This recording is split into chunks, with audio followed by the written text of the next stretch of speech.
Salam əziz xanımlar, qulluqlu olmaq arzumuzu reallaşdırmaq üçün bəzən nələrisə öyrənməyə ya vaxtımız çatmır, ya da buna kifayət qədər səbrimiz yetmir. Bu işdə bildiklərimi və bilmək istədiklərinizi sizinlə bölüşməyə çalışacağam. Qulluqlu olmaq və bu səbəbdən də özünü xoşbəxt hiss etməyin qısa yollarını birlikdə kəşf etməyə başlayaq.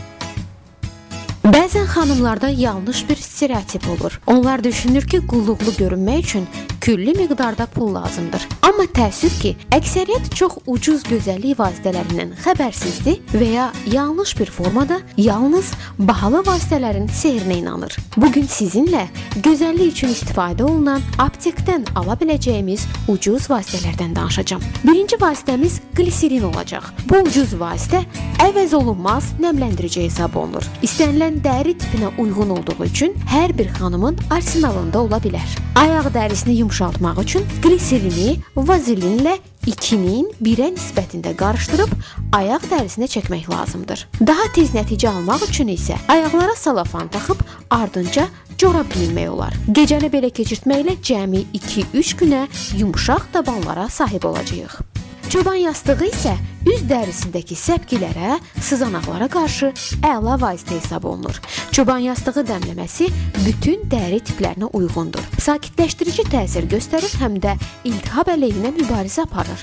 Sadəcə dəmləməni soyuducuda dondurmaq, buz halında istifadə etmək lazımdır. Hər gün səhər üzümüzü bu cür buzla sildikdə arzu olunan nəticəni əldə edə bilərik. Sızanaqları yox etməyin daha bir yolu isə kalendula, yəni gülbahar dəmləməsini sızanaqların üzərinə pambıq çöplə tətbiq etməkdir.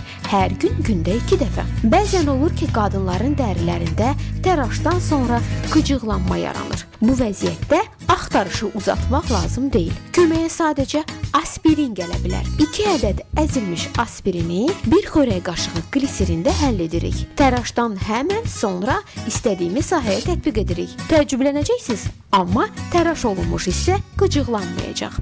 Daha bir ucuz qulluq vasitəsi. Göz ətrafı qırışlar və dəri qocalmasına qarşı vasitə kimi A və E vitaminlərinin qarışığından istifadə edə bilərik. Bu vitaminləri qarışdırıb hər gün səhər və axşam qırışlar olan hissələrə və yaxud da ki, bütün üzümüzə tətbiq edə bilərik. Qırışlara qarşı daha bir qənaətli silahımız aloe şirəsidir. Gündə 2 dəfə üzə masaj hərəkətləri ilə tətbiq etsək, dərimiz yumşaq və hamar olacaq. Saçlarımıza parlaqlıq vermək üçün isə toz halında olan vitamin C-ni saç balzamına qatmaq lazımdır. Və yaxud da ki, istənilən vitamin C-ni əzib toz halına gətirib saç balzamımıza qata bilərik. Daha sonra bu balzamla saçlarımızı yaxalamaq lazımdır. Bu vasitə həm də saçlarımızın dolaşmağının, elektriklənməyinin, saç qıranlarımızın qarşısını alır.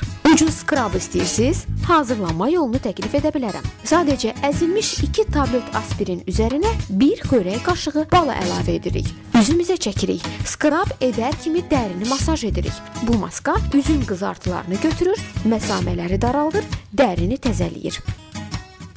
Axşamlar demakyaj edərkən makyaj təmizləyən vasitəniz bitib, yorğunsunuz, həm də adi suyla makyajınızın axmayacağını bilirsiniz. Adi zeytun yağı köməyinizə gələ bilər. 50-nin 50 nisbətində isti su ilə qatdığımız qarışımı pambıq disklərlə üzümüzə çəkib makyajımızı rahatlıqla təmizləyə bilərik.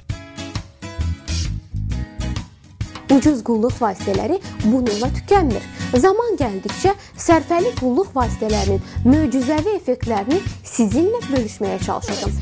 Gələn videoda isə sizinlə saç qıranlarla, qurumuş saç ucları ilə ev şəraitində necə mübarizə apara bilərik, o haqda danışacağım. Hələlik!